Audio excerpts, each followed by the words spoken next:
Your brain is the most powerful weapon in the world. Once you put away your phones and your computers and all that we have nowadays, yeah, it's great. We're up to date. But your brain is the only thing you have when you're going through depression, when you're going through hard times, when you're going through death, real life. You can't Google that, man. You're alone. You're alone. You may have a shrink you're going to, you may have a best friend you're going to, but there's 24 hours in the day where you're alone in this brain, and your brain is talking to you in all kinds of ways, and it wants to control you and pull you in these different pockets. If you can't control your own brain and your brain controls you, you got to tell your brain where you want to go and how you want to go and how you want to get there.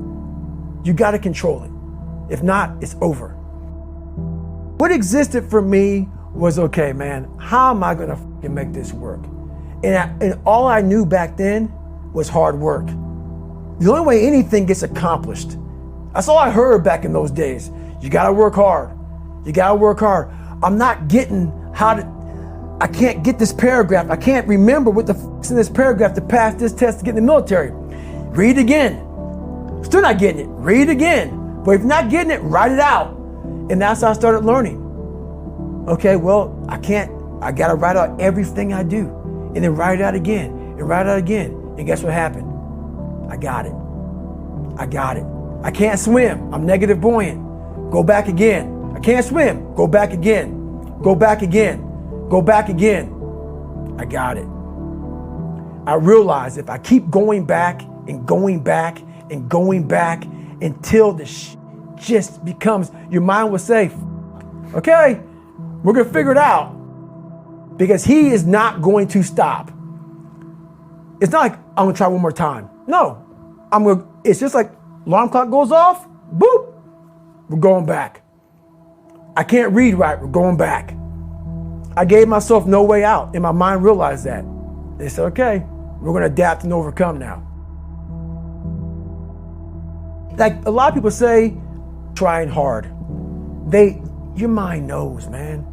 It knows this guy's bullshitting me, man. This guy's lying. There's no truth behind it. When I was in Navy SEAL training, people go, how were you there for 18 months? The program was only 6 months long. You were in 3 hell weeks in 1 year. No one's ever done that. How did you do that? I talk about the new norm. When I lived in a $7 a month place when I was growing up for a short period of time, I loved it. I didn't know any different. That was my norm. Once we moved out of that place, we moved to a $236 a month place. I was like, I never want to go back to that little piece of shit. But if you go back to that $7 a month place and you realize this is where I live, this is all I got, your mind says, roger that, this is home. So when I was going through Navy SEAL training for 18 months and going back through all the hard parts over and over again, I told myself after the first time, I knew it was gonna be a long journey there. My body was breaking down. It was just how it was going on. I said, you know what, this is my new norm. So my mind said, it's like going to work. Like you go to work, you put your suit and tie on, I go into suffering every day. Every day suffering, being broken, duct taping my feet up, stress fractures, shin splints, being broken. This is my new norm. And your mind says, if we're not broken, this ain't normal. We gotta be broken. So then your mind starts to get tougher and tougher and more callous. People go, how did you run on broken feet? Broken shins. My mind knew this is how we operate. We're in Navy SEAL training. This is what we are. I became hell. And that became my new norm. I gave myself no way out. There was nothing outside these walls of hell. Nothing. I loved God, but for a short period of time, I became the devil, because that was hell. I became the boss, the owner, the CEO of Navy SEAL training. That was my mindset. And that's how you get through things. You immerse yourself in wherever it is, and you become that. You become that and give yourself no way out. When I was 297 pounds and I was fat as hell trying to be a Navy SEAL, the scariest thing in the world to me, even to this day, was that could have been the rest of my life. I thought then I was trying hard. That's the scariest thing in the world. I thought then 297 pound, working for Ecolab, spraying for cockroaches, making $1,000 a month. I thought that was me at my 100% potential. Come to find out, a few years later, I wasn't anywhere near that. 106 pounds less, graduated Navy SEAL training, went on to do all these other things. Looking back on that, that was me trying hard. That's why people gotta understand, what is in us, we have no idea until we start trying hard. And I mean really trying hard, where you're obsessed with, hey, this is my new norm. My new norm is that, wow, this isn't always fun. It's not always meant to be fun. And that's when you know you're trying hard. People hear my story and think this guy is sadistic. I realized how the brain works. I figured out how the brain works. I'm a scared kid, and that's what gives me so much power. I had no foundation, and I built this off of just researching the mind.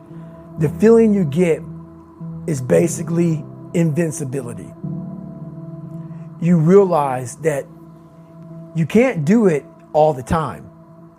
When you need to do it, I know I can go to a place that I can live in. And when you know that you can run on broken legs and you can do certain things that a lot of people can do, but they're not willing to do, this power, this sympathetic nervous system of fight or flight, and you're fighting, it gives you this charge of energy of when you're sitting there at 3:30, 4 o'clock in the morning and you're duct taping your feet up because they're broken, and you're doing it by yourself, and you're going through arguably one of the hardest training in the world. And these guys, most of them are healthy, and you're going through it broken, and you're already at a disadvantage, but you're still there. You can feed into that and tap into that for a lot of power. But if you look at it, well, I'm broken, man. I'm not gonna make it. But if you look at it as, man, I'm broken and I'm still here, and I'm fighting, and I'm gonna find a way to get through this because I have no other place to go. It gives you a lot of power. When things start to suck really, really bad, my brain and a lot of people's brain, they don't go to your dad beating you up.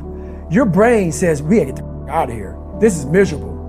So anger goes away a lot of times when you're suffering, because your brain just says, we gotta run, we gotta go. So that anger is not popping up saying, oh, I'm gonna show them, I'm gonna show those people. No, there has to be a much deeper, if I say deeper, it has to be down to mineral soil. It has to be down to that nice mineral soil where nothing can burn. You can't burn dirt. So it has to be down that low, that literally is something in you that's at the core of your soul. But you don't find it unless you spend a lot of time with what you want to be in life. I can't give that to you. Right. You can't give it to somebody. When you find your true passion in life, and my passion for me wasn't like, oh, I want to be, I didn't give a Navy SEALs, Army, I don't give a shit. I want to serve my country. I want to be someone that I'm proud of. I want to look at myself in the mirror because I was so disappointed. That accountability mirror I talk about, I was so disappointed in what I saw every day. I wanted everybody to love David Goggins. And a lot of people did. I didn't love myself. But I knew a lot of us want to find peace first. So people say, man, you always talk about this suffering and pain and I'm at peace right now because I went through that. Right? You don't find peace first. If you do, Merry Christmas. More power to you. More power to you. I found peace on the opposite end of finding myself. And no one really finds themselves without going through trials, tribulations, suffering, accountability. And accountability is suffering. Being accountable every day for doing right for yourself, for the people next to you, it's miserable. It's hard. So, even the smallest details.